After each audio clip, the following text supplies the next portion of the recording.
Salam sejahtera, saudara-saudari yang saya kasihi di dalam Tuhan Yesus Kristus. Hari ini adalah hari yang sangat istimewa khususnya bagi orang-orang Tionghoa.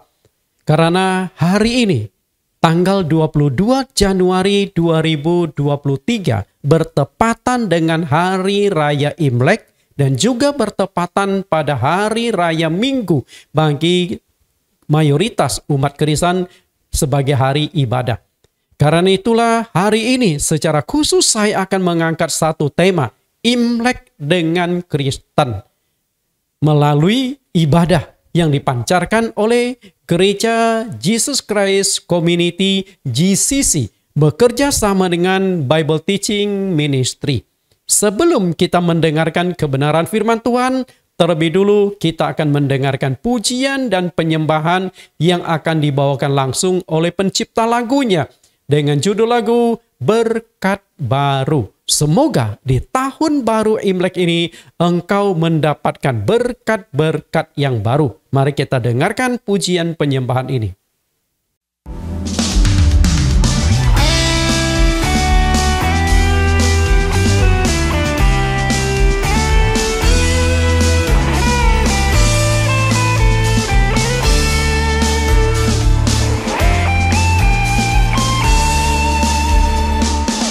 Kau Allah yang luar biasa dalam kebaikan-Mu. Sukacitaku penuh melimpah, Kau beri anggur yang baru. Berkat baru dicurahkan di dalam hadirat-Mu. Rahmat baru dicurahkan limpah atas hidupku. Berkat baru dicurahkan di dalam hadirat-Mu. Rahmat baru dicurahkan limpah atas hidupku.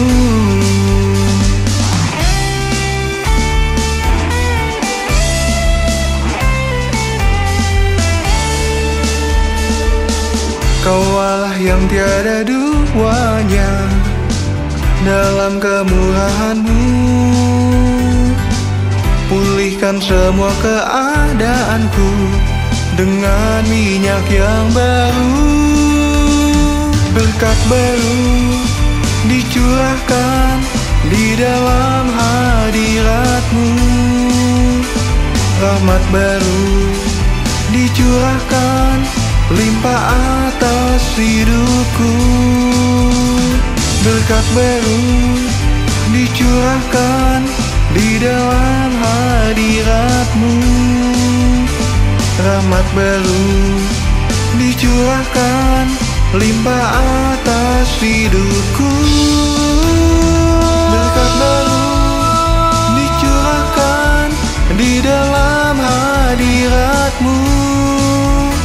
Rahmat baru dicurahkan limpah atas hidupku. Berkat baru dicurahkan di dalam hadirat-Mu.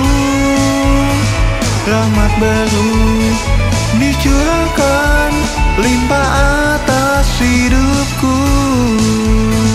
Berkat baru dicurahkan limpah atas hidupku.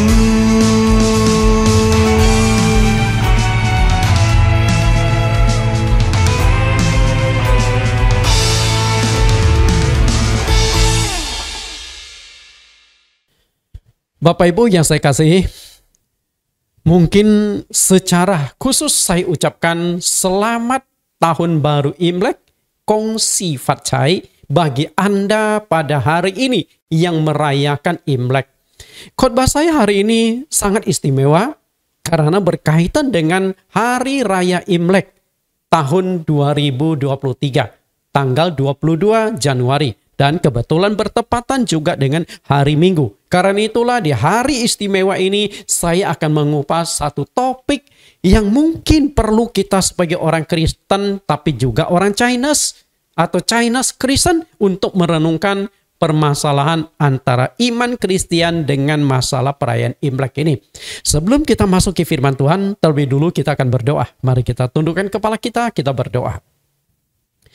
Di dalam nama Tuhan Yesus Kristus kami berdoa.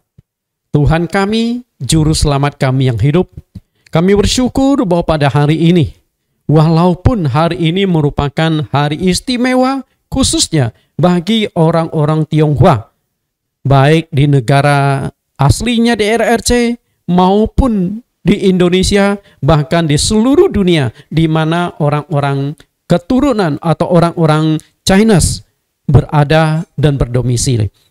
Sebagai momen istimewa hari ini, sebagai hari Imlek, kami juga ingin mempelajari satu kebenaran bagaimana sudut pandang perayaan Imlek dengan kebenaran Alkitab. Apakah kami sebagai orang Kristen Chinese yang boleh dikatakan sangat kuat memegang berbagai macam tradisi-tradisi, bolehkah kami merayakan Tahun Baru Imlek? Semoga Tuhan menuntun kami untuk memahami kebenaran ini. Demikian doa permohonan kami di dalam nama Tuhan Yesus Kristus. Amin. Seperti yang saya katakan tadi, hari ini yang akan kita kupas adalah bolehkah orang Kristen merayakan Imlek?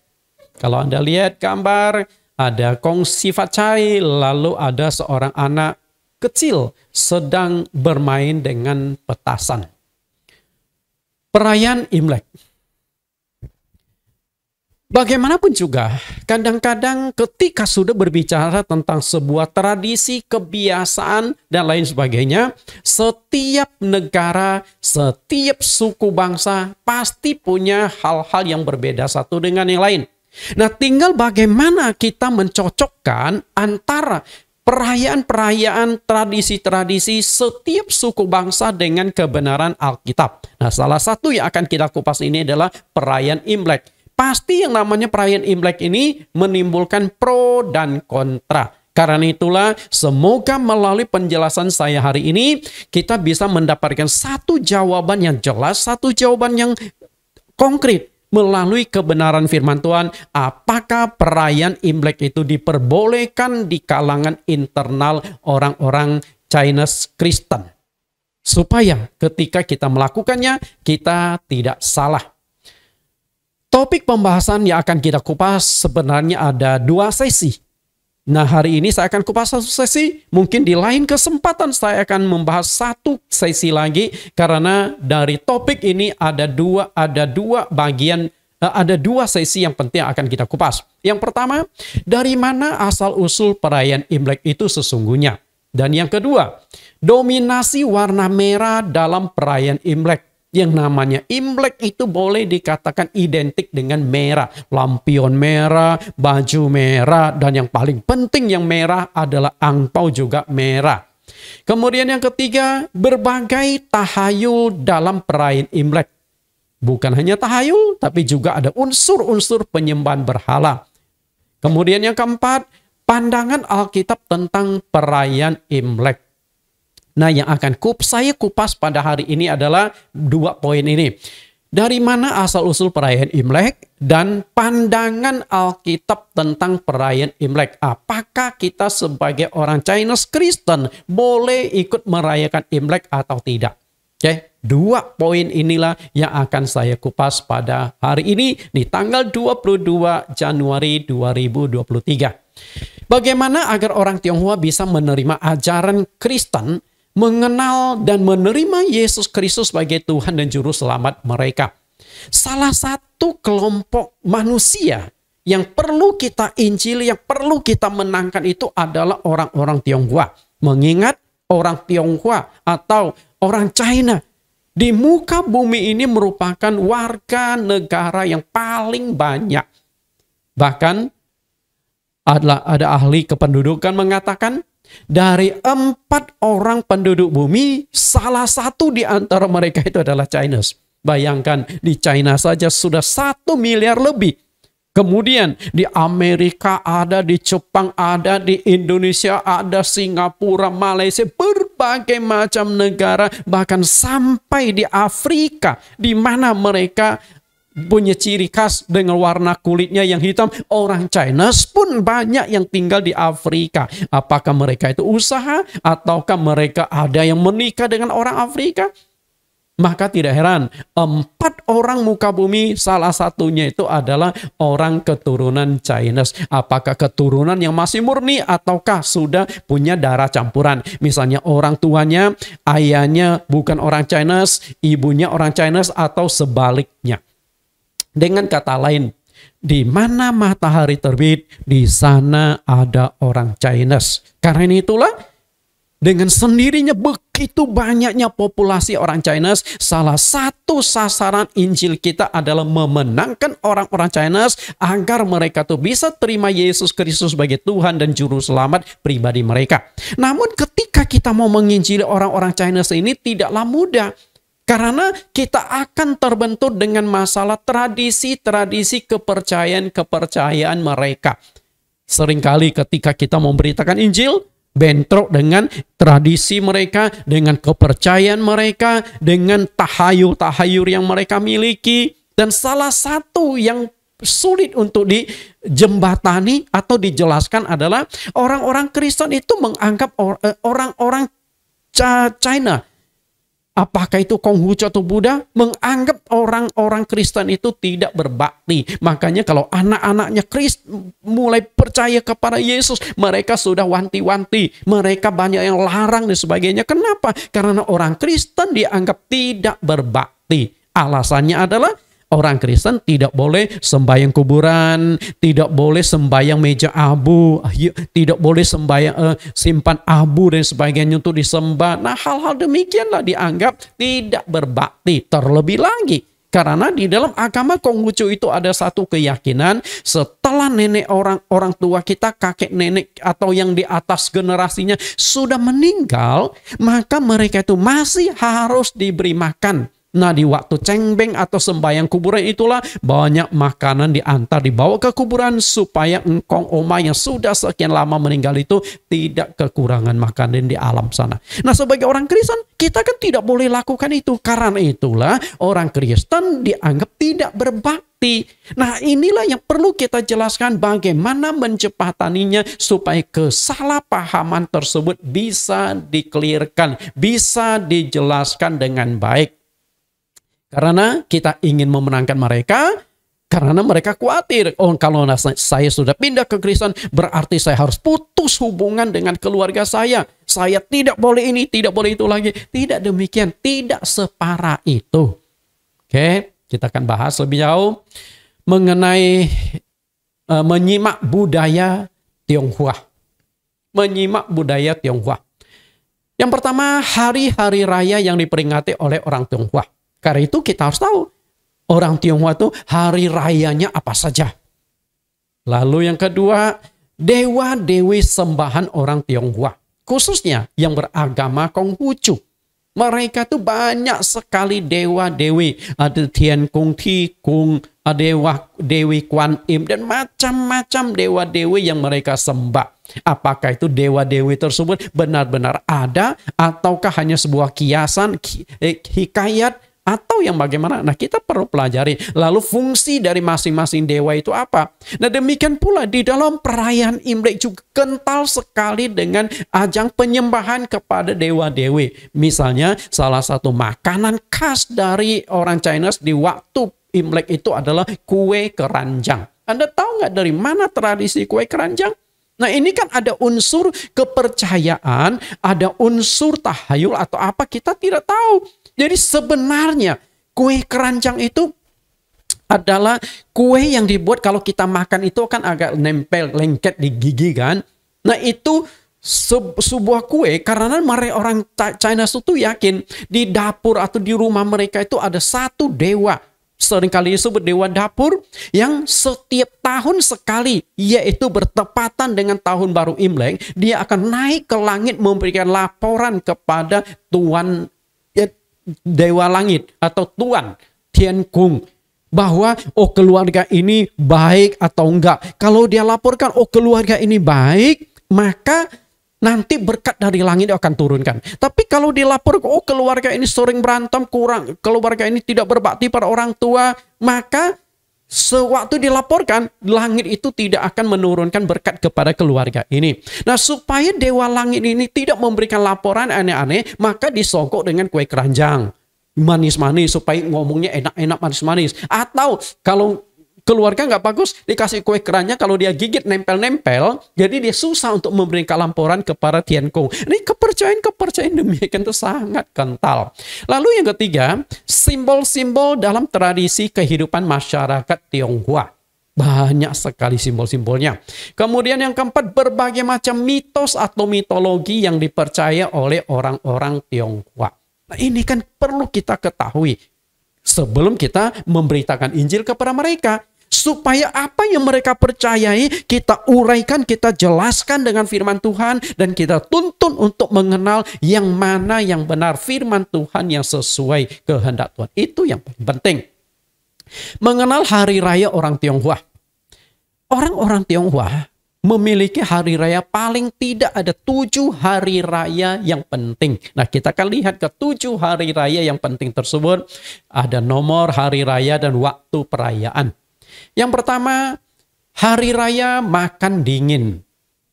Mungkin baru dengar makan dingin. Bukan makan di dalam kulkas, Bapak Ibu. Nah, makan dingin ini diadakan 1 hari sebelum Cengbeng. Mungkin sudah sering kali dengar Cengbeng. Kalau Cengbeng kita sering kali dengar makan dingin. Pernah dengar nggak? Kemudian yang kedua adalah Cengbeng jatuhnya pada bulan ketiga tahun Imlek. Antara tanggal 5 sampai 6 April. Kemudian yang ketiga adalah Hari Raya Pekchun atau Tuan Yang. Hari Raya Bakcang. Jatuhnya tanggal 5 bulan 5 di kalender lunar. Nanti saya akan jelaskan apa sih kalender lunar, apa sih kalender solar. Lalu yang keempat, sembahyang Cioko. Cioko atau dilakukan pada bulan yang ke-7 menurut kalender lunar. Lalu yang kelima, Tiong Chiu Pia. Pertengahan musim rontok yang dilakukan pada tanggal 15 bulan 8. Ini kalender lunar. Kemudian yang keenam, Cap Gome atau Tangce. Kue onde-onde. Jadi di perayaan Cap Gome ini orang Chinese ini memakan onde-onde yang warna-warni. Ada kuah yang manis, kemudian ada jahenya, kacang. Dilakukan tanggal 22 atau 23 bulan 12. Nah, yang terakhir adalah Hari Raya Imlek yang diperingati setiap tanggal 1 bulan 1 kalender lunar. Nah, yang akan kita kupas hari ini adalah yang poin ke-7, Hari Raya Imlek. Nah, bayangkan Bapak Ibu, jadi begitu banyak yang perlu kita pahami hari raya mereka untuk kita jelaskan ketika kita mau beritakan Injil kepada mereka. Maka sebagai seorang hamba Tuhan, sebagai seorang aktivis gereja, ataupun sebagai seorang umat Kristen, ketika engkau ingin memenangkan orang Chinese, engkau harus memahami tanggal-tanggal atau hari raya, tradisi-tradisi, kepercayaan dewa-dewi yang disembah oleh orang-orang Chinese itu. Happy New Year atau Imlek. Ini akan kita kupas. Dari dulu hingga sekarang, Imlek dengan orang Chinese itu merupakan kesatuan yang tidak terpisahkan. Boleh dikatakan itu sudah menyatu. Dengan kata lain, ketika orang China sudah tidak merayakan Imlek, artinya dia sudah tidak mengakui identitas diri sebagai orang Tionghoa. Kan identitas seperti itu Bapak Ibu. Jadi ketika Anda orang Chinese tidak lagi merayakan Imlek, Anda itu sudah seakan-akan sudah melepaskan diri Anda sebagai orang Chinese atau orang Tionghoa. Nah, inilah banyak berlakunya di kalangan Kristen. Karena dia merasa saya sudah Kristen. Dan di dalam ajaran Kristen nggak boleh merayakan Imlek. Dengan sendirinya berarti saya bukan orang Chinese lagi, saya sudah menjadi orang Kristen. Bapak Ibu, Anda Chinese tetap Chinese, Kristen tetap Kristen. Itu dua hal yang harus dipisahkan. Apakah Anda orang Chinese setelah Kristen menjadi orang Kristen, bukan orang Chinese lagi? Kan bukan demikian. Kristen itu agama, Chinese itu keturunan atau suku. Betul? Ini dua hal yang harus dipisahkan. Namun bagaimana kita mencoba jembatani Anda sebagai orang Kristen, tapi Anda juga sebagai orang Chinese. Nah, sebagai orang Chinese, bolehkah Anda Kristen ini merayakan Imlek? Nah, itu kan permasalahannya di sana. Kita akan coba lihat bagaimana. Namun masalahnya adalah sejauh mana dan apa saja batasan kita sebagai orang Kristen Tionghoa jika ingin merayakan Imlek. Permasalahan di sana. Oke, saya orang Chinese nih. Saya ini marga Bong. Lengkapnya saya kalau nama Chinese Bong Jisien. Nama Indonesianya Nathan Jurnawan. Nah, sebagai orang Chinese, apalagi sebagai seorang pendeta. Nah, bolehkah saya ikut merayakan Imlek? Itu pertanyaannya kan. Nah, kalau tidak boleh alasannya apa? Boleh alasannya apa? Nah, inilah yang perlu kita kupas berdasarkan kebenaran firman Tuhan. Jangan kita melanggar firman Tuhan hanya gara-gara kita kepingin ikut merayakan Imlek atau Tahun Baru Chinese. Orang Tionghoa dan juga orang Kristen. Permasalahan ada di sini. Kalau Anda bukan orang Tionghoa, nah tentu nggak ada urusan dengan Imlek. Jadi Anda mungkin bukan orang Tionghoa dan kebetulan Anda beragama Kristen. Misalnya orang Jawa, orang Sunda, orang Madura, orang Bugis, mereka orang Kristen. Tentu nggak ada hubungannya dengan Imlek karena mereka bukan orang Chinese. Tapi antara orang Jawa, Sunda, Bugis dan sebagainya, pasti mereka juga punya tradisi-tradisi, punya kepercayaan-kepercayaan masing-masing di suku mereka.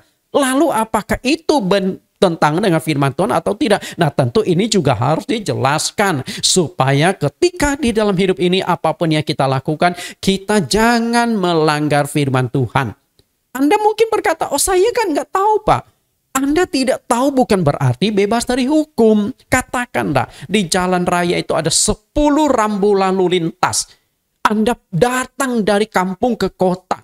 Nah, Anda hanya tahu dari 10 rambu lalu lintas ini 5 rambu Anda mengerti. Tapi 5 lagi Anda tidak mengerti apa simbol atau lambang dari rambu lalu lintas. Kemudian Anda langgar. Apakah Anda bebas dari sanksi? Ketika Anda ditangkap polisi, Anda apakah bisa berkata, Pak, sorry, saya nggak mengerti ini rambu lalu lintas artinya apa?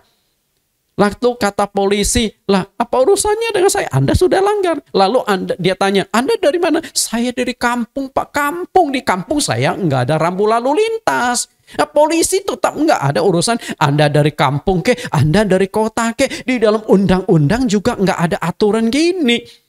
Oh, kalau dari kampung bebas melanggar rambu lalu lintas. Emangnya ada aturan begitu? Kalau begitu, setiap orang yang melanggar akan mengaku, oh saya dari kampung Pak, supaya bebas. Sama-sama juga.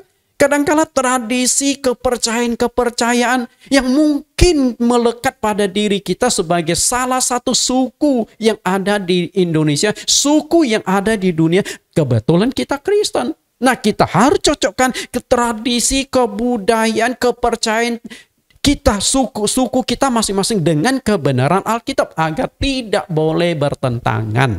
Nah, hari inilah kita bahas tentang masalah Imlek ini. Pasti terjadinya pro dan kontra. Sebagian Kristen ekstrim berkata orang Kristen tidak boleh merayakan Imlek. Sebagian lagi yang liberal berkata, oh nggak apa-apa kita merayakan Imlek. Sebagian lagi yang hati-hati, oke engkau boleh merayakan Imlek, tapi ada hal-hal tertentu yang tidak boleh engkau lakukan. Nah, saya termasuk yang Kristen hati-hati. Kita boleh merayakan Imlek, tentu kita juga harus hati-hati agar di dalam perayaan Imlek tersebut kita menjalankan tradisi-tradisi tersebut tidak bertentangan dengan Alkitab. Itu yang paling penting, betul? Karena itulah Kita harus mengupas lebih jauh, mengupas lebih dalam bagaimana sudut pandang Alkitab terhadap perayaan Imlek itu sendiri. Kita akan lihat sedikit kilas sejarah tentang perayaan Imlek di Indonesia, khususnya di masa Orde Baru. Masa Orde Baru itu cukup lama, puluhan tahun. Nah, di zaman Presiden Soeharto inilah disebut sebagai zaman Orde Baru. Jadi kita kan mengenal istilah tiga orde ya. Orde Lama itu di masanya Soekarno. Sedangkan Orde Baru di masanya Soeharto. Setelah Soeharto turun, lalu masa Orde Reformasi sampai sekarang. Nggak tahu kapan reformasinya beres, karena kan ada perubahan-perubahan terus. Ya, kita lihat masalah di zaman Pak Harto tentang perayaan Imlek dan berbagai macam tradisi-tradisi.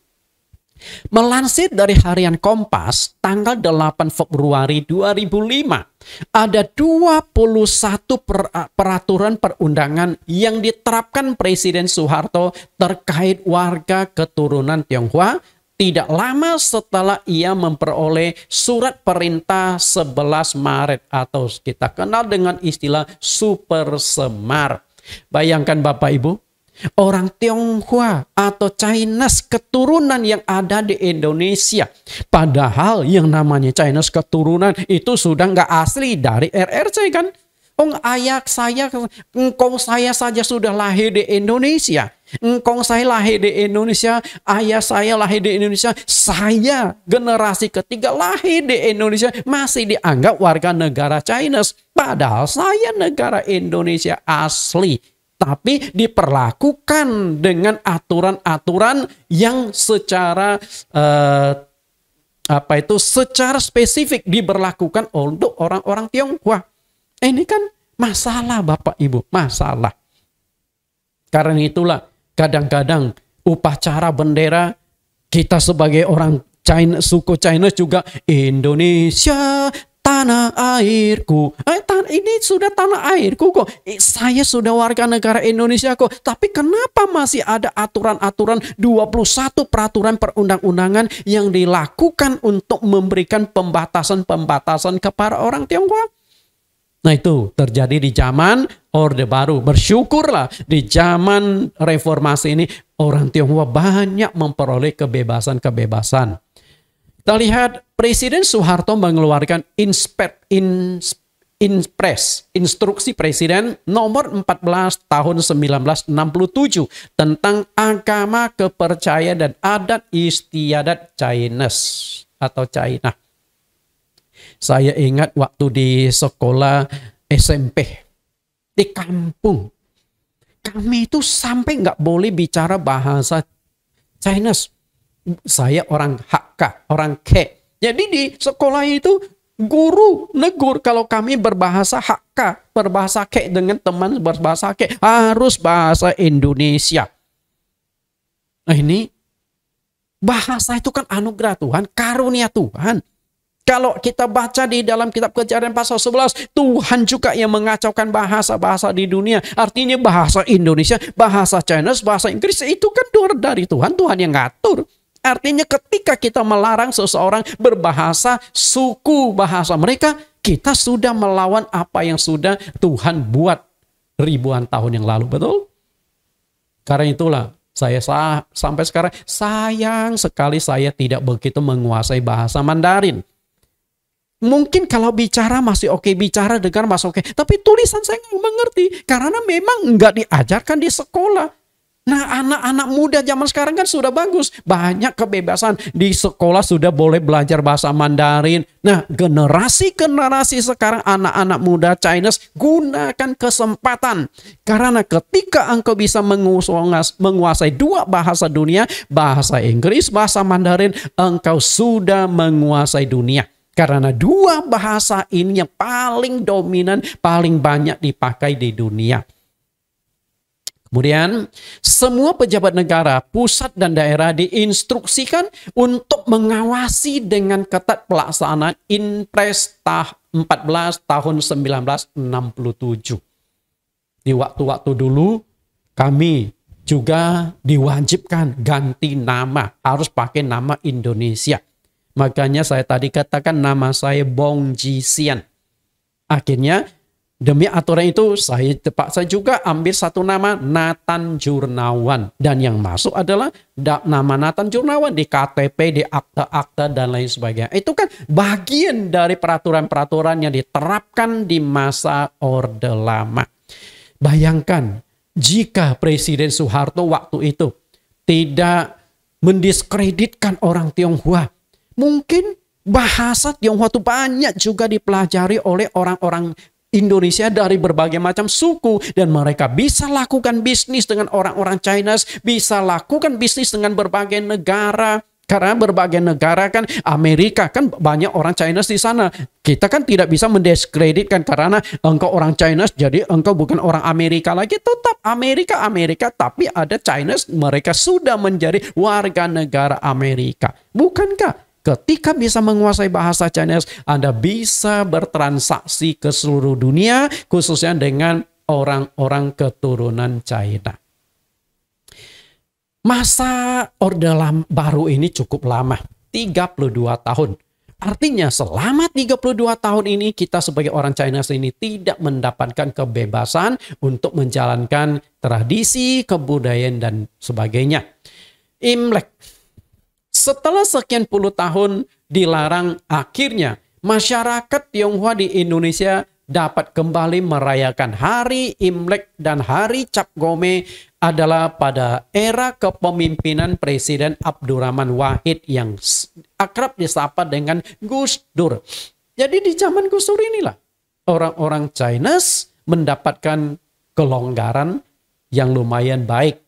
Ketika itu presiden yang keempat, yaitu Presiden Gus Dur, mencabut Inpres nomor 14 tahun 1967 yang dibuat oleh Presiden Soeharto, yang melarang perayaan Imlek dan Cap Gome. Nah, itu dicabut oleh Presiden Gus Dur. Nah, kalau sudah dicabut, berarti kan perayaan Imlek dan Cap Gome sudah tidak dilarang. Artinya dibolehkan. Kemudian sampai ketika Presiden Megawati naik, lalu ada tambahan sedikit. Setelah dicabut, kemudian Gus Dur mengeluarkan keputusan Presiden Kepres nomor 19 tahun 2001 tanggal 9 April 2001 yang meresmikan Imlek sebagai hari libur fakultatif. Fakultatif itu artinya hanya berlaku bagi mereka yang merayakan. Jadi Presiden Gus Dur di tahun 2001 memberikan sebuah keputusan presiden, hari raya Imlek silakan dirayakan bagi orang-orang Chinese. Artinya hanya berlaku untuk orang Chinese. Sedangkan yang tidak Chinese nggak usah rayakan, mereka tetap bekerja. Karena belum ditetapkan liburan nasional, hanya liburan khusus orang Chinese. Jadi kalau misalnya Anda orang Chinese kerja di sebuah perusahaan, nah perusahaan itu bukan milik orang Chinese, mungkin perusahaan negara atau perusahaan swasta, tapi pemiliknya bukan orang Chinese, maka orang Chinese harus diizinkan libur pada hari Imlek. Mereka tidak boleh dilarang untuk tetap masuk. Oke, mereka tidak boleh dilarang untuk libur. Nah, sampai tahun 2002, tahun baru Imlek itu baru resmi dinyatakan sebagai salah satu hari libur nasional oleh Presiden Megawati Soekarno Putri. Karena itu, di tahun 2003 secara resmi orang-orang Chinese bahkan di seluruh Indonesia ditetapkanlah sebagai hari libur nasional. Artinya artinya hari Imlek ini sudah diakui oleh negara Indonesia sebagai hari libur nasional. Jelas ya, ini sedikit kilas sejarah. Latar belakang perayaan Imlek di China. Sebenarnya perayaan Imlek itu memperingati apa sih? Merayakan apa sih? Seharusnya kita sebagai orang China punya gambaran atau mengerti.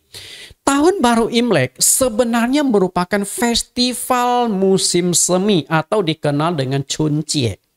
Chunjie itu adalah musim semi yang dianggap sebagai simbol permulaan musim yang disukai dan penuh dengan harapan. Jadi musim semi atau Chunjie Itu adalah musim di mana memberikan pengharapan-pengharapan baru. Di China ini termasuk salah satu negara yang sangat luas. Berapa luasnya? Mereka punya wilayah ada 9.597.000 kilometer persegi. Wah, ini merupakan sebuah negara yang luasnya luar biasa. Selain Rusia, selain Amerika. Rusia dulu juga gede, cuman setelah itu kan Uni Soviet. Setelah itu kan mereka pecah, sehingga pecah menjadi hampir belasan negara. Yang saat ini salah satu yang lagi berantem atau berperang. Sebenarnya mereka itu perang saudara. Kalau kita lihat telusuri sejarah mereka antara Rusia dengan Ukraina. Karena mereka dulu itu di dalam satu wadah Uni Soviet. Dengan begitu luas, di Cina ada 4 musim yang berputar setiap tahunnya. Kalau kita di Indonesia itu kan hanya ada 2 musim. Musim hujan dengan musim kemarau. Musim panas dengan musim kering dengan musim basah atau hujan. Hanya ada 2 itu aja, silih ganti. Apalagi kita tinggal di daerah tropis. Kita tidak pernah alami yang namanya musim dingin. Kita lihat keempat macam musim ini. Bapak Ibu perhatikan gambar nih. Gambar pohon-pohon ini menunjukkan 4 macam musim ini. Nah, yang mana musim semi, dingin, musim panas dan sebagainya. Kita coba lihat lebih jauh. 4 musim ini. Lihat pohon yang pertama yang ada tunas, yang ada bunga. Nah, inilah yang disebut sebagai musim semi. Makanya kenapa saya katakan musim semi itu adalah musim yang paling disukai oleh orang-orang yang tinggal di 4 musim. Karena di musim semi inilah tunas mulai berkembang, bunga berkembang, daun mulai lebat dan sebagainya. Mulai saat itu buah-buahan juga mulai akan terbentuk. Setelah itu ada musim panas. Kemudian setelah itu ada musim gugur, rontok semua itu. Mulai gugur. Ujung-ujungnya akan memasuki musim dingin. Nah, yang kasen itu di musim dingin. Bapak Ibu coba perhatikan. Nah, di musim dingin ini semua daun itu sudah rontok, sudah jatuh. Pohon aja sudah setengah mati. Perhatikan seekor burung yang hinggap di sana mencari buah juga susah. Karena memang semua itu dalam kondisi yang tidak enak. Makanya di musim dingin itu musim yang tidak enak yang hidup di wilayah 4 musim itu. Nah, dari musim dingin inilah sebenarnya yang menjadi cikal bakal munculnya Hari Raya Imlek. Dengan kata lain, musim semi ini ditetapkan sebagai permulaan tanggalan di China dan ditetapkan sebagai Hari Raya Imlek. Jadi ini sejarah. Kalau begitu, apakah boleh merayakan Imlek? Mestinya kalau kita lihat dari sini, Imlek sebenarnya adalah memperingati datangnya musim semi. Dan akhirnya karena kedatangan musim semi yang penuh harapan itu menjadi permulaan tanggalan di China itu. Kita lihat 4 macam musim ini. Dalam sejarah Tiongkok, latar belakang kehidupan masyarakat Tionghoa yang mayoritas agraris atau petani, perayaan Chuncie ini erat hubungannya dengan upacara panen tahunan yang dimulai di dinasti Zhou. Tahun 1121 sampai tahun 771 sebelum Masehi. Jadi ini sejarah, jadi peringatan tentang tentang Chuncie atau tentang musim dingin itu ternyata sudah dilakukan ribuan tahun sebelum Masehi. Maka tidak heran yang namanya Chuncie atau Imlek ini sudah mendarah daging dengan orang Chinese. Walaupun mereka sudah percaya kepada Tuhan, hal-hal demikian sulit sekali dihilangkan. Makanya kita harus bijaksana. Apakah orang Kristen, Chinese Kristen boleh ikut merayakan Imlek atau tidak? Inilah yang sedang saya kupas pada saat ini. Apakah orang Kristen atau suku China boleh ikut merayakan Imlek atau tidak? Sebenarnya pertanyaan yang sama seperti itu adalah apakah sebagai orang Kristen dan juga orang Chinese, bolehkah kita ikut merayakan tahun baru Masehi tanggal 1 Januari? Nah, mungkin kalau yang tanggal 1 Januari kita tidak usah bicara dengan Chinese lah. Pertanyaannya adalah, apakah orang Kristen, apapun suku bangsamu, bahasamu, boleh nggak kita ikut merayakan, meramaikan tanggal 31 tutup tahun, kita ikut sekedar berpesta atau sekedar menyalakan kembang api, lalu masuk ke tanggal 1 Januari, bolehkah kita ikut merayakan rame-rame? Boleh nggak? Jawabannya mestinya boleh. Itu kan hanya pergantian tahun. Nah, yang namanya pergantian tahun nggak ada urusan dengan agama. Itu hanya pergantian kalender. Dan itu berlaku untuk semua agama apapun. Betul.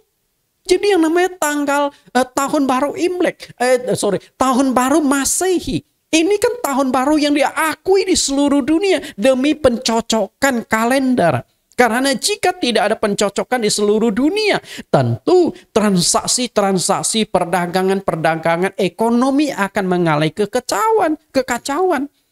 Misalnya ada cek yang harus dibayar tanggal sekian bulan sekian. Nah, tanggal sekian bulan sekian kalender yang mana? Betul. Dengan adanya kalender bersama seluruh dunia, maka banyak hal yang akhirnya lancar. Walaupun Indonesia punya kalender sendiri, terutama suku-suku bangsanya, tetap kita pakai kalender tahun Masehi.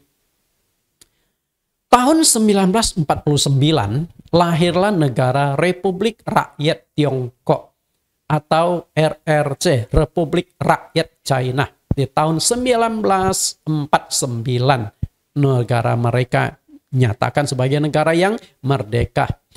Penanggalan resmi yang digunakan adalah tanggalan Masehi. Nah, tanggalan Masehi itu seringkali dalam bahasa Mandarin itu disebut Yanglek. Dan hari libur resmi untuk menyambut tahun baru ialah tanggal 1 Januari. Jadi China sendiri, sebenarnya China itu punya tanggalan sendiri. Punya kalender sendiri. Tapi mereka pun akhirnya di tahun 1949 ini mereka tetapkan bahwa kalender yang akan diberlakukan secara nasional di China untuk menyesuaikan dengan kalender yang sudah diakui di internasional, maka mereka juga terima tanggal 1 Januari permulaan tanggalan baru di China. Selain ada tambahan tanggalan mereka sendiri. Namun rakyat RRC atau Republik Rakyat Cina tidak dilarang untuk tetap merayakan tahun baru Imlek karena itu adalah tanggalan China. Nah, bukan hanya di China sebenarnya. Di Indonesia sendiri, kita ini banyak suku bangsa, betul? Dan banyak suku-suku di Indonesia, ada ratusan suku. Dan ada 6 kalender yang ada di Indonesia. Dipakai oleh suku dan sebagainya.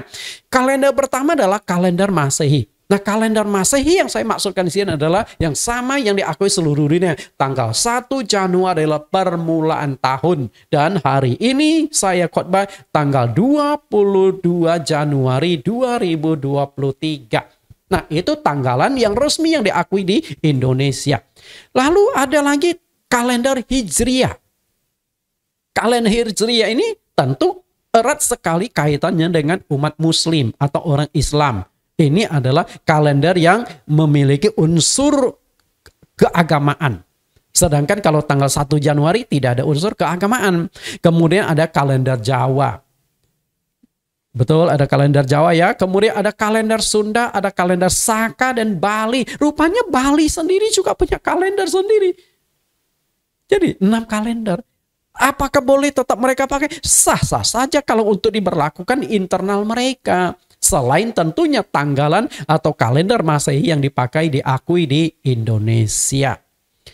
Akhirnya dengan berjalannya waktu, tahun baru Imlek ini lebih dikenal sebagai pesta musim semi atau Chuncie. Sebab tanggal 1 Imlek itu bertepatan dimulainya musim semi di China atau di Tiongkok. Jadi Bapak Ibu sudah lihat sedikit sejarah tentang bagaimana munculnya Hari Raya Imlek. Selain pesta musim semi, rakyat RRC juga beranggapan bahwa pergantian tahun Imlek berarti alam semesta hidup kembali sesudah berada dalam keadaan mati selama musim dingin. Perhatikan kembali gambar ini Bapak Ibu. Nah, di gambar ini yang paling kanan, pohon yang paling kanan dari 4 pohon ini, yang masing-masing pohon itu mewakili musim. Lihat, ini tinggal batangnya, semua daunnya itu rontok. Tinggal seekor burung yang hinggap di sana yang sedang menggigil kedinginan. Jadi musim dingin adalah musim dianggap sebagai musim kematian. Tapi kan setelah musim dingin lalu berputar. Coba perhatikan ini, lalu muter masuk ke musim semi lagi. Nah, di musim semi ini pohon yang tadinya kelihatan sudah mau mati, yang tidak ada daunnya, kemudian mulai tumbuh tunas-tunas, mulai tumbuh daun-daun, mulai tumbuh bunga, lalu biji, dan sampai masuk ke musim panas. Nah, saat itu mulailah ada panen lah, ada buah yang mulai dinikmati dan lain sebagainya. Karena itu di musim semi dianggap musim berkembang, musim menghasilkan, musim mendatangkan berkat, musim pembaharuan di dalam kehidupan. Makanya di musim semi ini sangat berarti sekali bagi orang-orang China yang hidup di 4 musim tersebut. Nah, untuk menyambut datangnya musim semi ini, mereka saling mengucapkan selamat dan bermaaf-maafan. Rumah-rumah dibersihkan, mengenakan pakaian baru, dan anak-anak diberi angpau sebagai satu ungkapan syukur. Bisa nangkap Bapak sebagai ungkapan syukur saja. Itu sejarah bagaimana Imlek itu terjadi. Namun dengan berjalannya waktu, akhirnya orang-orang China perantauan bukan lagi merayakan musim semi. Sebab konteks pekerjaan China perantauan bukan lagi sebagai nelayan atau petani yang sangat tergantung pada perubahan musim dan cuaca setempat. Misalnya kita nih, orang-orang China yang tinggal di Indonesia. Tentu kita nggak mengenal istilah musim semi. Karena di Indonesia tidak ada musim semi. Musim semi itu hanya berlaku, hanya terjadi di negara yang ada 4 musimnya. Sedangkan di Indonesia itu hanya ada 2 musim. Musim hujan, musim kemarau, itu saja. Tapi karena kita sebagai orang Tionghoa, Chinese, kita tentu tidak bisa lepaskan diri dari akar, lepaskan diri dari darah turunan orang Chinese, di mana di RRC, nenek moyang kita dulu merayakan Chunjie, merayakan musim semi sebagai rasa syukur, ucapan terima kasih baik kepada Tuhan yang memulai kehidupan maupun permulaan kehidupan baru bagi mereka. Itu hanya sebagai ungkapan syukur. Okay? Perayaan itu tetap dipertahankan untuk memegang makna dari Imlek, yaitu keberuntungan dan kebahagiaan. Karena musim semi di mana tunas-tunas mulai bertumbuh, mulai berbunga dan sebagainya, itu sebagai satu simbol keberuntungan dan kebahagiaan. Yang tadinya itu, yang sebelumnya itu adalah musim dingin, musim kematian. Nah, begitu masuk ke musim semi, itu dianggap musim kehidupan, permulaan kehidupan. Makanya orang China ketika merayakan Imlek ini seringkali mengucapkan satu kata, Gong Xi Fat Cai. Betul? Gong Xi Fat Cai. Apa sih makna Gong Xi? Gong Xi itu artinya selamat. Gong Hi, Gong Hi. Gong Xi. Nah, Gong Hi itu bahasa kayak Gong Xi. Kemudian Fat Cai. Fat Cai itu dari 2 kata. Fat itu berkembang, Fat. Oke, Fat Chan. Usahanya berkembang besar, Fat Chan. Cai itu artinya harta ataupun kekayaan. Jadi Fat Cai itu artinya harta kekayaanmu berkembang. Engkau makin kaya, engkau makin sukses. Artinya selamat sukses, selamat menjadi kaya. Itu makna di balik kongsi Fat Cai. Karena itu jangan asal bisa ngomong tapi nggak mengerti maknanya. Kongsi Fat Cai artinya apa? Nggak tahu. Ini kan jadi aneh Bapak Ibu. Jadi makna sebenarnya adalah seperti itu. Kita lihat kalender. Pada zaman dinasti di Tiongkok, sistem kalender selalu berubah-ubah. Nah, tergantung kaisar mana yang naik tahta. Karena itu, kadang-kadang seorang kaisar yang naik tahta demi menunjukkan diri, otoritasnya, kuasanya sebagai Tianzi atau pangeran langit. Tianzi. Jadi setiap raja atau setiap kaisar yang memerintah China itu mereka merasa, kak saya diutus dari langit. Dewa yang pakai aku, dewa yang angkat aku sebagai pangeran langit. Karena itu sebagai dewa dia merasa saya berhak mengubah tatanan kehidupan di negara yang saya pimpin, yaitu di China. Karena itulah mereka seringkali mengubah tanggalan-tanggalan atau kalender dengan maksud supaya suatu hari mereka sudah meninggal, maka mereka akan dikenang lewat tanggal, bulan, tahun, kalender-kalender yang mereka tetapkan. Itulah rencana mereka. Dengan mengubah tanggalan dan diberlakukan secara nasional, timbul kesan seolah-olah sang kaisar ini adalah penguasa semesta yang berkuasa untuk mengubah waktu. Bayangkan, waktu aja gua ubah menuju ke gua tuh hebat, gua udah besar. Itu makanya kalender China itu dulu selalu berganti-ganti. Dinasti ini dengan dinasti yang baru beda lagi.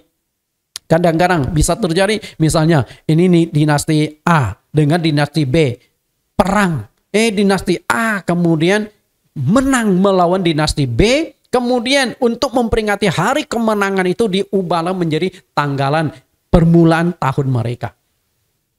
Misalnya kalau Indonesia nih tanggal 17 Agustus. Seharusnya di tanggal 17 Agustus ini menjadi tanggalan yang baru bagi kita. Karena ini kan sejarah bersejarah. Peristiwa bersejarah, betul? Dimulailah Indonesia merdeka, memulai sebuah kehidupan yang baru. Sehingga 17 Agustus menjadi tanggalan baru di Indonesia. Ini contoh. Tapi untunglah Indonesia nggak jadikan itu ya. Tapi dinasti dulu kondisinya seperti itu. Sampai pada pemerintahan Raja Hariwu tahun 140 sampai 87 sebelum Masehi, sistem kalender ini baru dapat diseragamkan. Artinya sebelum Kaisar Hariwu memerintah, kalender ini banyak macam-macam, versi ini, versi itu, tapi sejak saat itu dipersatukan, diseragamkan sehingga Chunjie atau perayaan musim semi jatuh tanggal 1 sampai tanggal 15. Tepat pada permulaan musim semi setiap tahunnya. Jadi sebab festival ini bukan di hari pertama saja. Jadi masa Imlek itu bukan di tanggal 1 kalender Imlek itu. Tapi 1 sampai 15. 2 minggu dianggap sebagai festival. Dianggap sebagai perayaan Imlek. Jadi bukan di tanggal satunya saja ya. Beberapa sistem kalender. Di dunia ini kan ada macam-macam kalender, betul?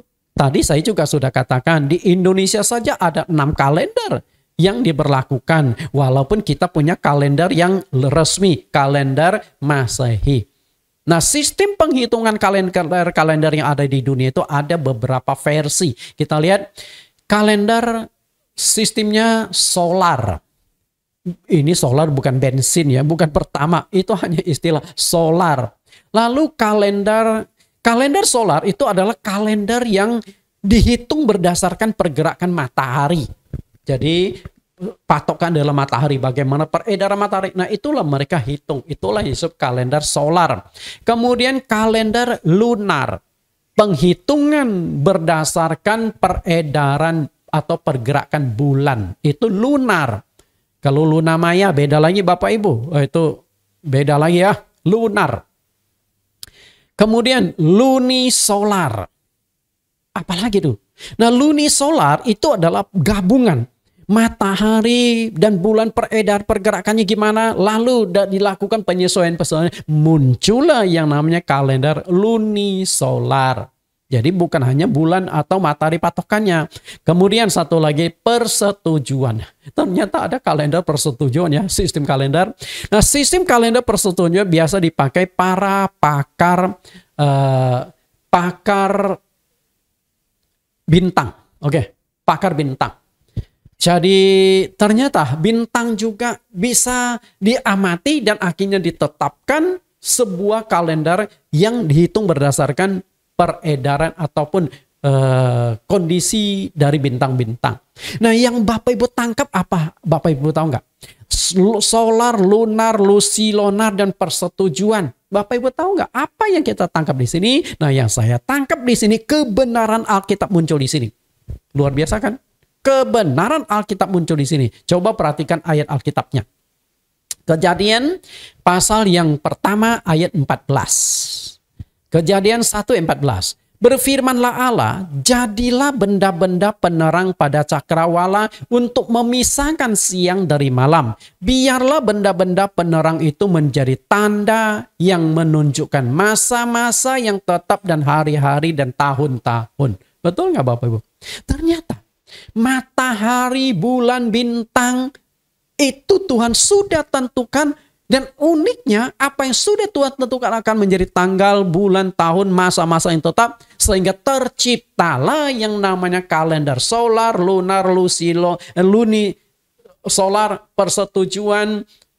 Kan unik, di dunia ini hanya 4 sistem penghitungan kalender itu. Dan semuanya itu berdasarkan apa yang diciptakan oleh Tuhan. Artinya kitab Kejadian pasal 1 ayat 14 berlaku untuk semua negara, berlaku untuk alam semesta. Betapa luar biasanya kitab suci orang Kristen. Betul? Karena itu, apapun suku bangsamu, apapun agamamu, engkau tidak akan bisa lepas dari Kejadian 1 ayat 14. Karena Allah sang penciptalah yang menciptakan matahari, bulan, bintang, dan itulah yang akhirnya dijadikan sistem kalender, ada penghitungan-penghitungannya yang tepat. Luar biasa ya ternyata Alkitab kita ya. Jadi ketika saya menyiapkan bahan ini, saya sendiri sampai takjub. Wah, luar biasa.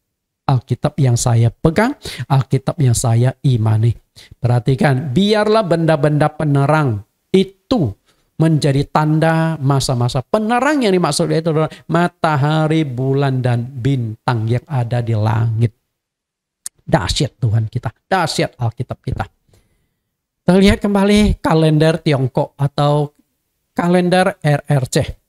Nah, di RRC ini menganut ada 2 macam kalender, itu kalender solar dan kalender lunar. Kalender solar itu sering disebut Yanglek. Ya, Yanglek. Sedangkan kalender lunar sering dikenal dengan istilah Imlek. Jadi istilah Imlek hari ini yang kita sebut sebagai Hari Raya Imlek sebenarnya itu adalah sebutan untuk kalender lunar. Jadi supaya Bapak Ibu tahu, Imlek. Oke. Kita lihat Yanglek. Yanglek ini adalah sistem kalender solar yang tanggal 1 Januari sebagai awal dari tahun.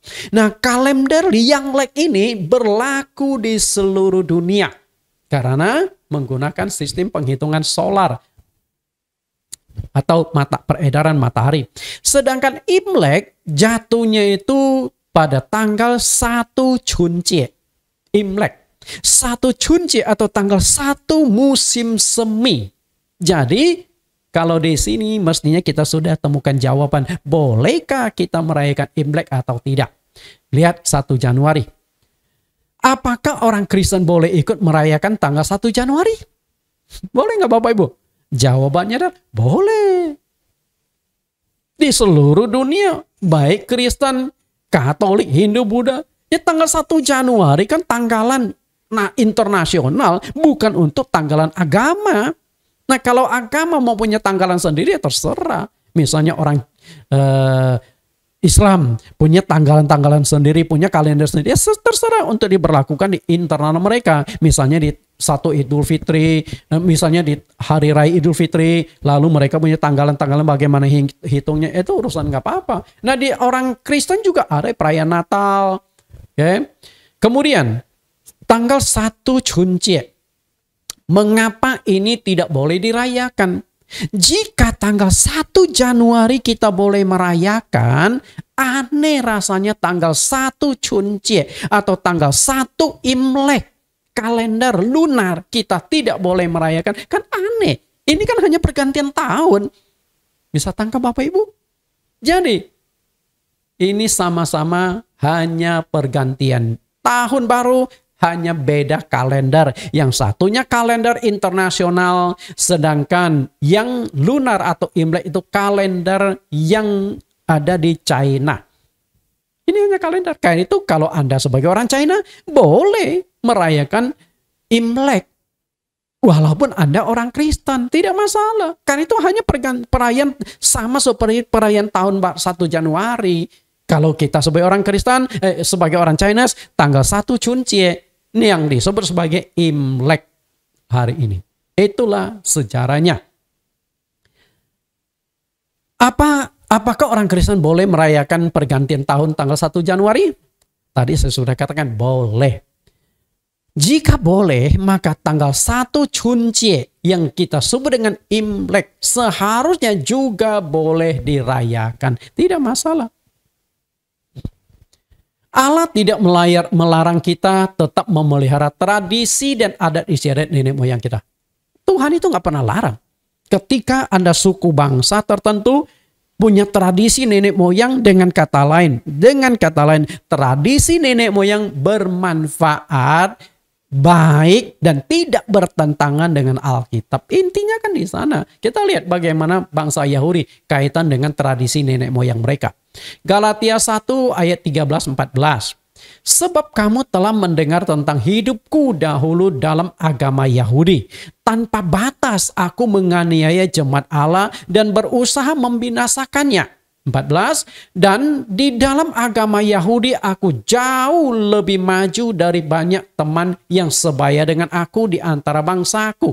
Sebagai orang yang sangat rajin memelihara adat istiadat nenek moyangku. Perhatikan Paulus. Sebelum Saulus percaya kepada Tuhan Yesus, dia adalah seorang pemimpin di agama Yudaisme atau agama Yahudi. Dan kita harus tahu agama Yahudi, kitab suci mereka itu adalah kitab suci perjanjian lama. Di mana sejarah nenek moyang mereka dan juga banyak adat istiadat mereka sebagian ada di dalam kitab suci, sebagian tidak dicantumkan di dalam kitab suci. Dan mereka tuh rajin sekali memelihara kitab suci, memelihara adat istiadat nenek moyang mereka. Nah, apakah salah memelihara adat istiadat nenek moyang mereka? Tentu tidak salah. Karena ini bangsa pilihan. Nah, bisa saja tradisi-tradisi yang mereka lakukan itu ada kaitan dengan Tuhan. Misalnya ini hari raya Purim atau apa di bangsa Israel itu kan sangat penting bagi mereka. Jadi tradisi-tradisi tersebut, sepanjang tradisi pertama bermanfaat, yang kedua tidak bertentangan dengan firman Tuhan, tidak masalah. Walaupun begitu, adat istiadat atau tradisi itu tidak boleh bertentangan dengan firman Tuhan. Itu yang penting. Kita lihat bagaimana masalah ini. Markus pasal 7 ayat 3. Sebab orang-orang Farisi seperti orang-orang Yahudi lainnya tidak makan kalau tidak melakukan pembasuhan tangan lebih dulu. Karena mereka berpegang pada adat istiadat nenek moyang mereka. Pertanyaan saya adalah, salahkah adat istiadat seperti itu? Padahal kalau kita pikir basuh tangan sebelum makan ini juga bukan adat. Bagi saya itu kesehatan. Saya bukan orang Yahudi. Ketika kita makan, kita basuh tangan, salah nggak? Nggak salah. Misalnya ini, Indonesia banyak restoran Padang nih. Yang namanya restoran Padang rasanya kurang nikmat atau kurang lengkap kalau kita tidak makan pakai 5 jari. Walaupun mungkin restoran menyediakan ada sendok, ada garpu, tapi rasanya lebih nikmat ketika kita pakai tangan, betul nggak? Cuman ketika Anda makan sebelum cuci tangan kan bisa saja jorok, apalagi di musim corona seperti ini. Betul? Tapi itu menjadi adat istiadat nenek moyang bangsa Israel. Salahkah mereka jalankan itu? Tidak salah. Ayat 4. Dan kalau pulang dari pasar, mereka juga tidak makan kalau tidak lebih dahulu membersihkan diri. Dengan kata lain, sudah ke pasar, pulang. Walaupun mereka lapar, mereka tuh harus membersihkan diri dulu. Apakah tangan, muka, kaki dicuci, bila perlu mandi sekalian. Selesai mandi, bersih-bersih, baru makan. Ini di zaman corona ini saya sangat setuju yang beginian nih. Pulang dari pasar, mandi dulu, pakai air panas bila perlu, air lumayan hangat. Setelah itu baru makan, jangan virus kita ikut masuk. Banyak warisan lain lagi yang mereka pegang. Umpamanya hal mencuci cawan, kendi, dan perkakas-perkakas tembaga. Itu adat istiadat nenek moyang bangsa Israel. Ayat 5. Karena itu orang-orang Farisi dan ahli-ahli Taurat itu bertanya kepada mereka, mengapa murid-muridmu tidak hidup menurut adat istiadat nenek moyang kita, tetapi makan dengan tangan yang tidak dicuci? Jadi mungkin satu kali murid-murid karena sudah kelaparan, akhirnya sebelum cuci tangan mereka makan dulu, sikat dulu. Mungkin juga mereka mendengarkan penjelasan Yesus yang mengatakan apa yang masuk ke mulut tidak menajiskan karena masuk mulut lalu keluarlah, buang ke jamban, buang ke WC. Tapi yang keluar dari hati itu yang menajiskan, artinya ucapanmu dan sebagainya, itu yang menajiskan orang. Mungkin juga murid-murid akan mengatakan, oh kalau gitu yang penting itu adalah hati kita bersih, bukan tangan bersih. Apa artinya tangannya bersih tapi hatinya tidak bersih? Itu maknanya.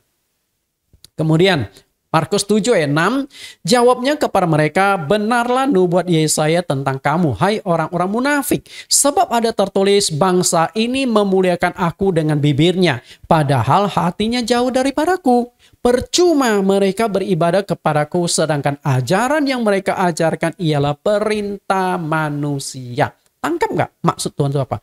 Perintah manusia yang kalian pegang. Artinya bangsa Israel, pimpinan-pimpinan agama Yahudi, seringkali adat istiadat itu mereka lebih utamakan dari firman Tuhan.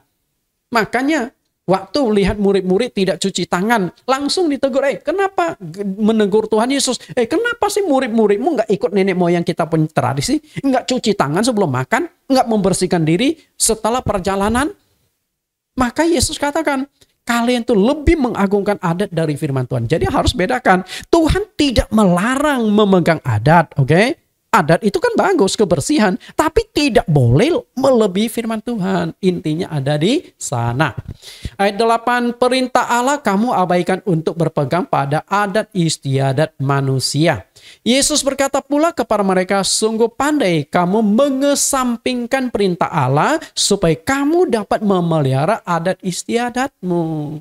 Jadi antara adat dengan firman Tuhan harus lebih tinggi, harus lebih utamakan, kita harus lebih taat.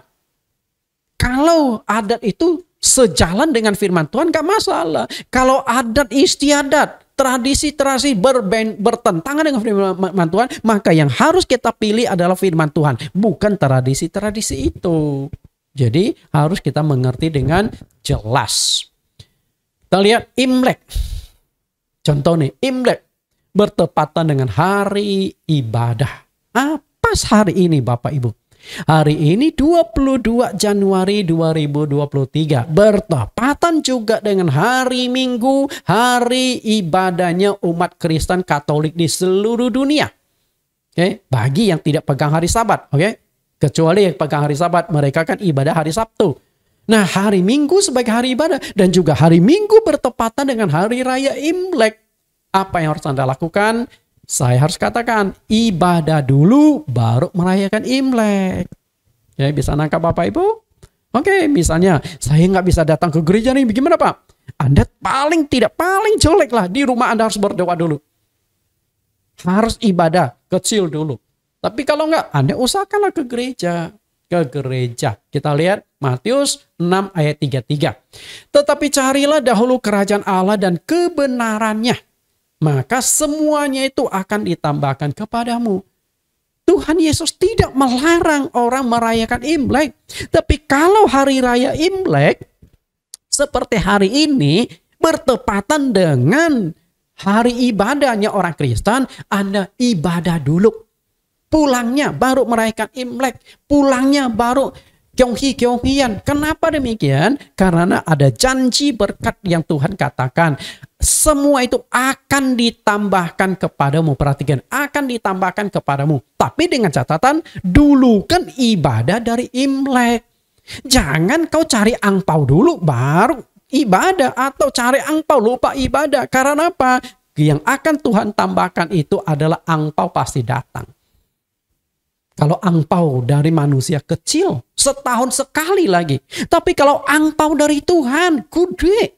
Sangat gede. Dan bisa setiap hari. Karena berkat Tuhan itu mengalir seterusnya. Jadi Anda mau cari mana? Angpau setahun sekali dan angpau dari Tuhan yang setiap hari. Dia melindungi kita, dia menjaga kita, dia menyembuhkan kita, dia memberkati kita. Jadi ketika bicara angpau dari Tuhan itu jangan bicara duit. Jangan hitung duit sama Tuhan. Karena simpoa kau kalah. Kalkulator kau kalah. Kalkulator kau 10 digit. Kalkulatornya Tuhan 100 digit.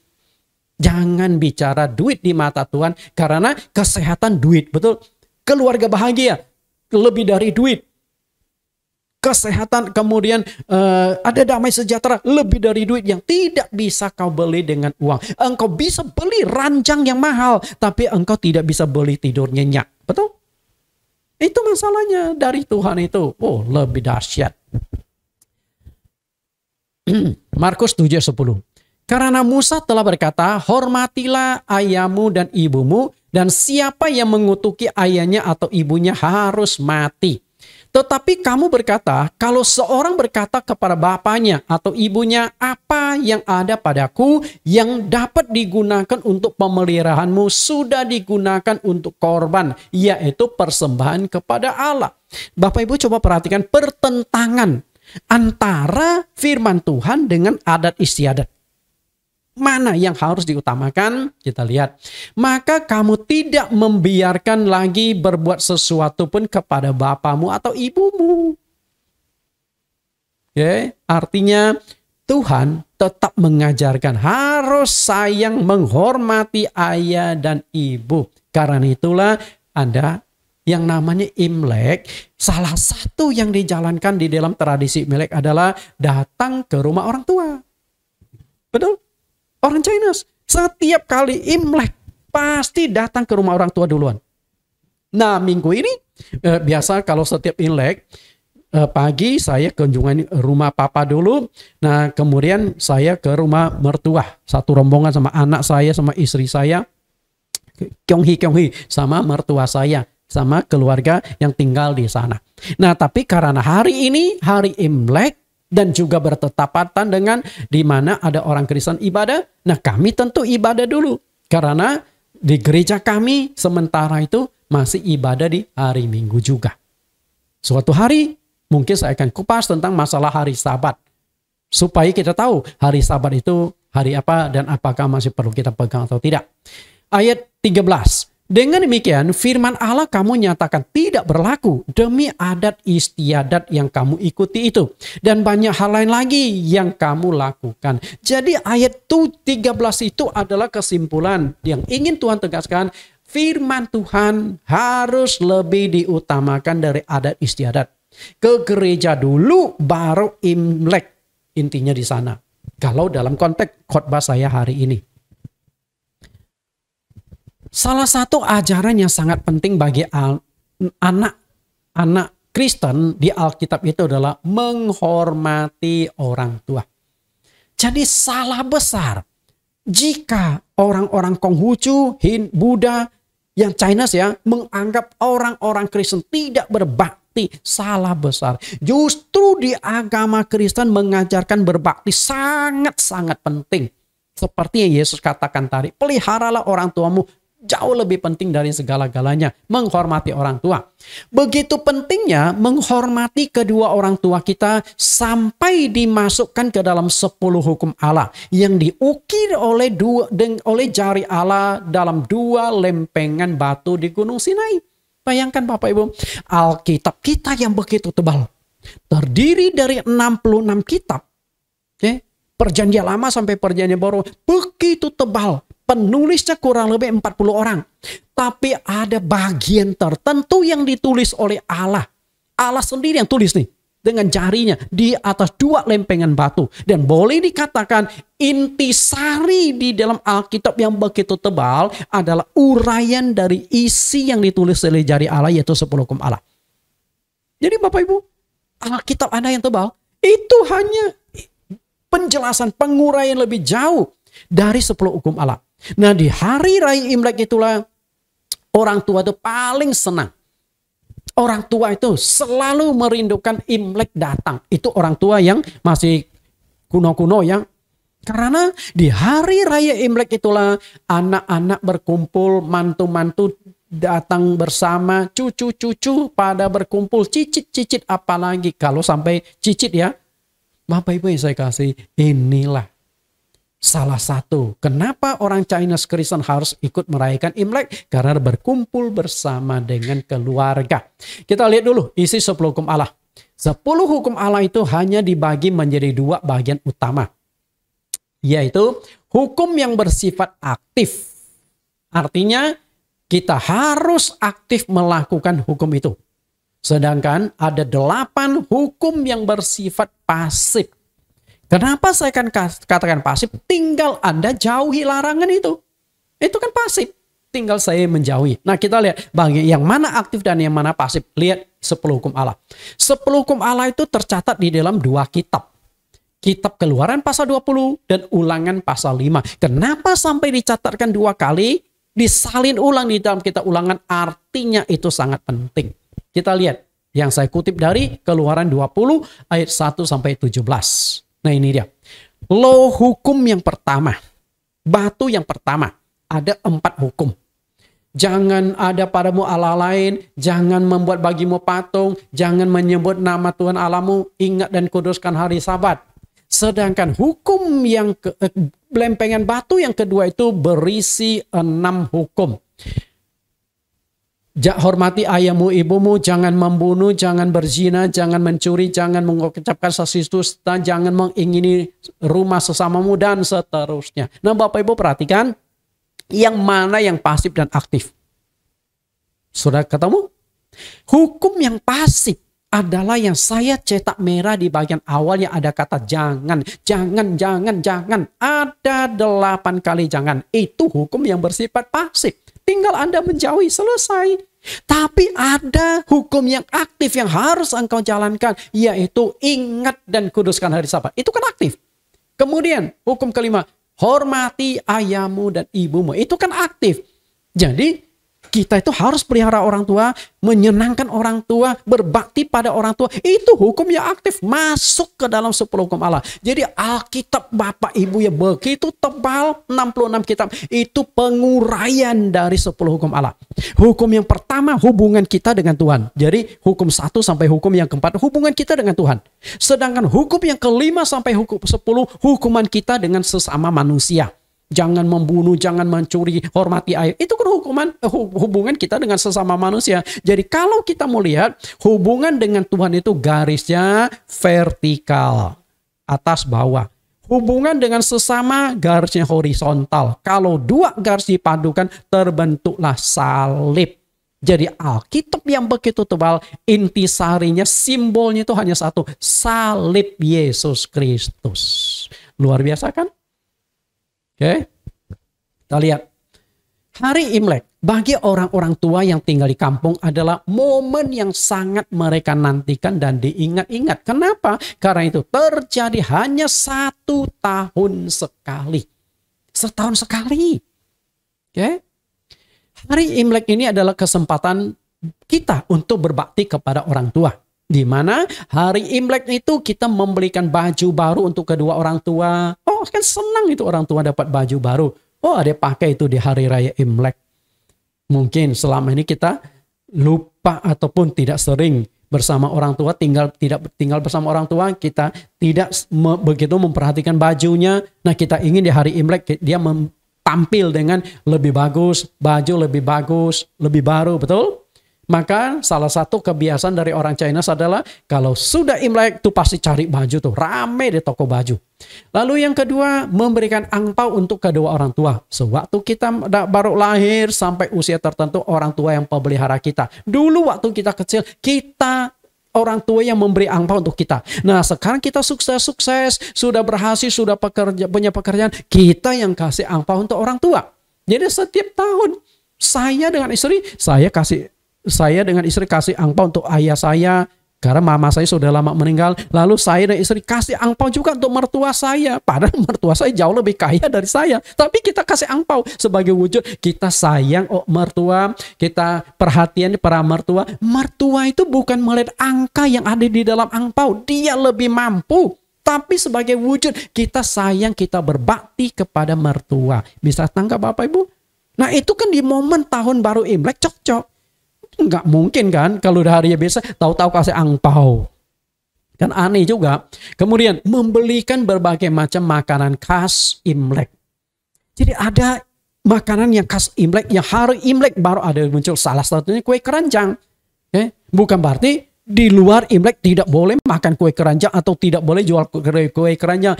Bukan seperti itu. Tapi ini makanan khas. Yang namanya makan khas itu adalah munculnya jarang. Nah setahun sekali kue keranjang atau kue-kue tertentu, kue lapis dan sebagainya. Baru 2 hari yang lalu datang tuh kue-kue dari jemaat untuk Pak Pendeta selamat Hari Raya Imlek. Ada untungnya juga pendeta ikut merayakan Imlek, betul? Ini bercanda saja. Kita lihat mengunjungi orang tua. Nah ini yang paling penting. Waktu Imlek kita mengunjungi orang tua. Kita kasih angpau, kasih makanan. Jangan sampai angpau dan makanan khas datang ke rumah orang tua, tapi orangnya nggak datang. Ngantar pakai Gojek. Nah itu kurang sopan tuh.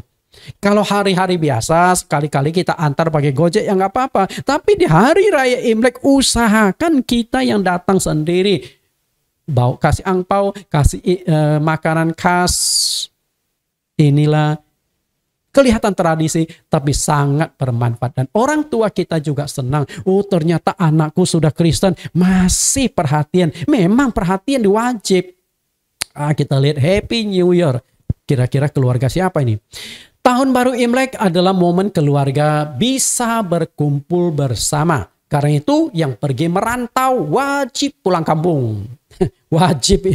Maksud saya adalah usahakanlah. Anda kan setahun sekali orang tua Anda tinggal di kampung. Dulu waktu saya merantau, orang tua saya masih tinggal di kampung setiap tahun loh. Dulu belum ada handphone. Kadang-kadang lewat titipan. Kalau kamu ketemu anak gua, tolong pesanin ya, tahun baru Imlek pulang. Bapak Ibu, kadang-kadang kalau saya ingat puluhan tahun yang lalu, waktu kita masih sekolah, waktu kita sudah mulai bekerja, orang tua kita masih tinggal di kampung. Dan mereka tuh senangnya ketika kita pulang. Jadi waktu saya dulu pulang kampung ketemu ayah dan ibuku, mereka tuh bisa semalaman ngajak kita ngobrol sampai lupa tidur loh. Bayangkan, saking kepinginnya ketemu anak. Oh jarang pulang, setahun sekali baru ketemu anak. Banyak yang dicerita. 1 minggu kita ada di kampung kan nggak bisa lama-lama kan. Cuti kan atau libur kan. 1 minggu setelah itu mau ke kota lagi. Kadang-kala mereka tuh ngantar kita sampai netesin air mata loh. Karena bayangannya tahun depan baru ketemu lagi. Kira-kira tahun depan kita ketemu lagi dengan orang tua. Dia masih ada atau enggak? Masih hidup apa enggak? Seringkali orang tua. Karena itu seringkali kalau saya pulang kampung. Ya salah satunya adalah ya menangis. Waktu ketemu kangen, menangis. Nah waktu mau kembali ke kota juga menangis. Karena kan kita, kalaupun orang tua jatuh sakit, dulu kan transportasi itu susah Bapak Ibu. Sehingga untuk bisa pulang kampung selain mahal transportasinya sulit. Sehingga jarang pulang. Begitu pulang mereka tuh senang sekali. Nah asal jangan terjadi seperti gambar kiri kanan ini Bapak Ibu. Coba perhatikan gambar kiri kanan. Ingin pulang ke kampung halaman tetapi lupa halaman berapa. Nah ini yang repot nih. Kalau sudah begini pendeta juga nggak bisa menolong Anda.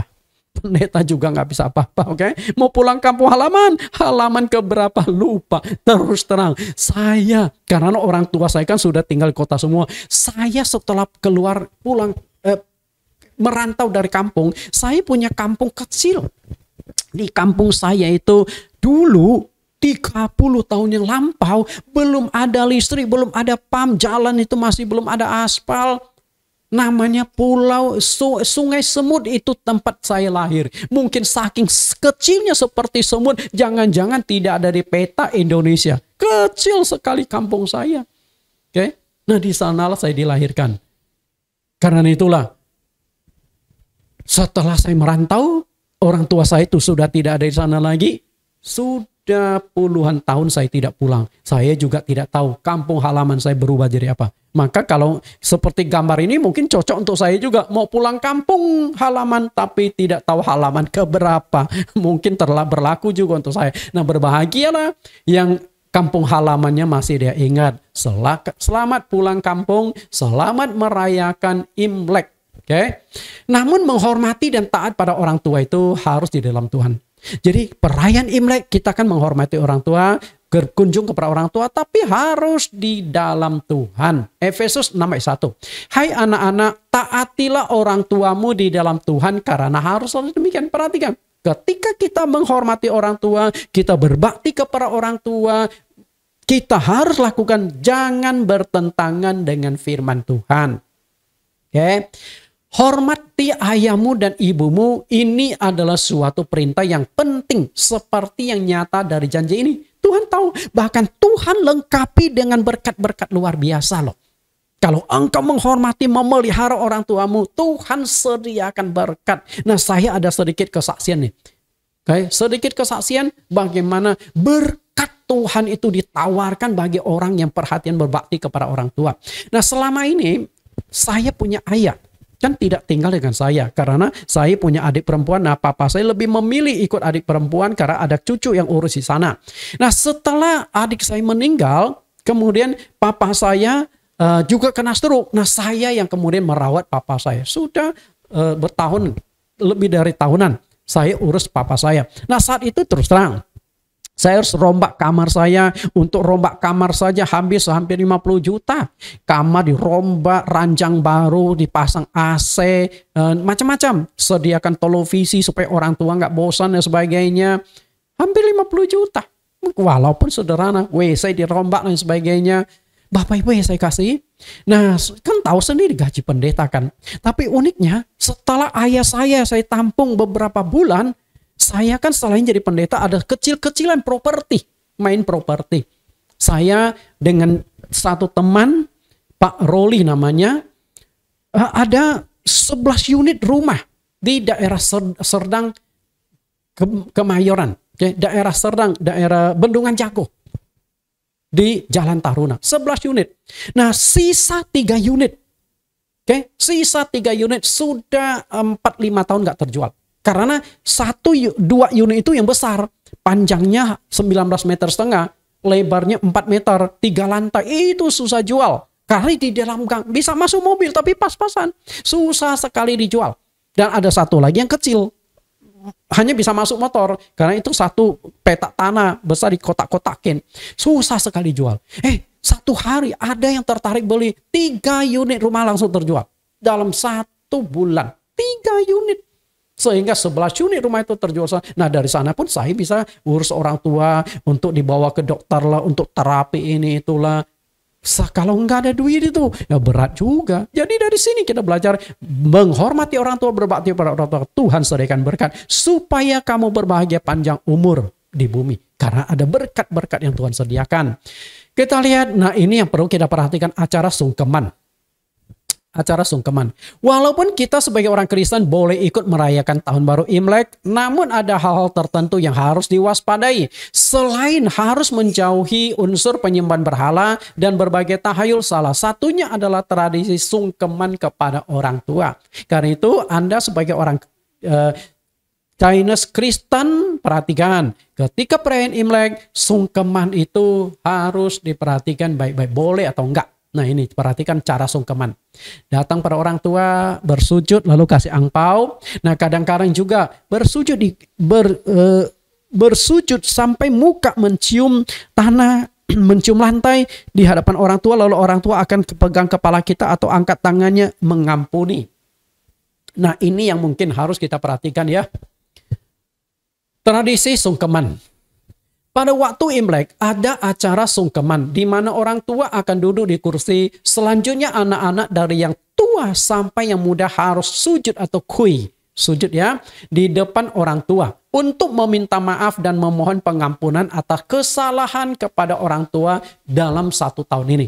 Ini 1 tahun ini kan kadang-kadang orang tua berantem sama anak. Nah, di tahun baru Imlek ini diwajibkan. Sebenarnya pengajaran ini bagus Bapak Ibu. Sebenarnya pengajaran ini bagus. Tapi ada hal-hal yang mungkin harus kita perhatikan, bentrok dengan firman Tuhan atau tidak.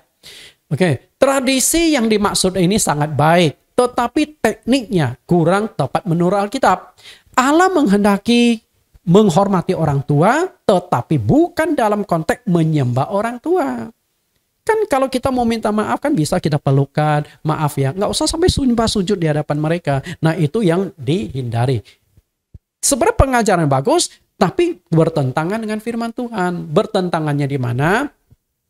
Hanya ada satu yang boleh disembah oleh seluruh makhluk bumi, yaitu Allah yang Maha Esa. Okay? Orang tua kita berbakti, kita sayang, kita kasih, tapi tidak boleh menyembah orang tua. Matius 4 ayat 9, dan berkata kepadanya, semua akan kuberikan kepadamu jika engkau sujud menyembah aku. Ini perkataan iblis kepada Tuhan Yesus ketika Yesus dicoba di padang gurun. Iblis memperlihatkan semua kemewahan kerajaan kekayaan kemuliaan duniawi, lalu iblis berkata, semua itu sudah diserahkan kepadaku, aku bisa memberikan kepada siapapun. Kalau engkau sujud menyembah aku akan berikan semua itu. Lalu perhatikan, iblis itu sangat haus akan penyembahan. Karena itu jangan sampai di perayaan Imlek ini kita terjebak mengikuti kehendak iblis. Secara nggak langsung kita melakukan keinginan-keinginan iblis. Lalu bagaimana kata Tuhan? Ayat 10, maka berkatalah Yesus kepadanya, enyalah iblis, sebab ada tertulis, engkau harus menyembah Tuhan Allahmu, dan hanya kepada Dia sajalah engkau berbakti. Jadi satu-satunya yang boleh disembah oleh penduduk bumi adalah Allah, Tuhan Allah. Dan hanya kepada Tuhan sajalah kita berbakti, bersujud. Karena itu di dalam perayaan Imlek kita menghormati orang tua, salaman, pelukan, oke, tapi jangan sujud menyembah kepada orang tua, karena itu tidak sesuai dengan prinsip-prinsip firman Tuhan. Jadi ada hal-hal tertentu yang harus kita perhatikan. Berbakti kepada orang tua tidak mesti diwujudkan dalam bentuk menyembah ataupun sujud kepada orang tua. Tidak mesti seperti itu. Oke, ini kan kita hindari. Oke, saya sudah kupas hari ini Bapak Ibu tentang dari mana asal-usul perayaan Imlek dan pandangan Alkitab. Apakah orang Kristen boleh merayakan Imlek? Nah, di sesi yang akan datang saya akan kupas dominasi warna merah dalam perayaan Imlek dan berbagai tahayul dalam perayaan Imlek. Jadi, dua topik ini, dua sesi ini supaya lengkap. Saya terakhir kata ucapkan kongsi fatchai. Selamat ulang tahun Imlek. Semoga dapat banyak angpau. Dan ada satu pesan dari cucu kita yang kecil. Lu orang awas ya kalau enggak kasih angpau. Perhatikan yang minta angpau itu. Oke? Tuhan Yesus memberkati. Kita tundukkan kepala kita akan berdoa. Di dalam nama Tuhan Yesus Kristus kami berdoa. Tuhan, terima kasih hari ini hamba-Mu sudah mengupas tentang topik antara Kristen dengan Imlek. Supaya kami orang-orang Chinese Kristen bisa memahami dengan jelas apakah kami orang Chinese tapi kami juga menganut agama Kristen, masih bolehkah kami merayakan Imlek? Dari kupasan hari ini kami menemukan satu jawaban. Kami boleh merayakan Imlek, tetapi kami harus menjauhi hal-hal yang berkaitan dengan unsur penyembahan berhala, tradisi-tradisi dan tahayul-tahayul yang bertentangan dengan firman-Mu. Terima kasih Tuhan. Semoga penjelasan ini mendapatkan pemahaman yang baru, pemahaman lebih jelas, agar ketika kami melakukannya, kami tidak dibayang-bayangi oleh perasaan bersalah dan perasaan dihakimi. Terima kasih Tuhan, dan semoga hari raya Imlek ini, siapapun yang mendengarkan firman Tuhan hari ini, yang membagikan firman Tuhan hari ini kepada teman-temannya yang sesama Kristen dan juga orang Chinese, agar mereka juga dapat pengertian berkat-berkat baru Tuhan curahkan, angpau-angpau besar Tuhan berikan di dalam kehidupan mereka. Terima kasih Tuhan, kami berdoa hanya di dalam nama-Mu. Amin. Bapak Ibu, sebagai penutup kita dengarkan satu pujian arti kehadiran-Mu. Orang tuamu sedang menunggu kehadiran-Mu untuk Imlek bersama. Karena itulah kehadiran Tuhan begitu penting dalam hidup kita. Maka kehadiran anak-anak ke hadapan orang tua juga sangat penting. Selamat merayakan Imlek. Tuhan Yesus berkati.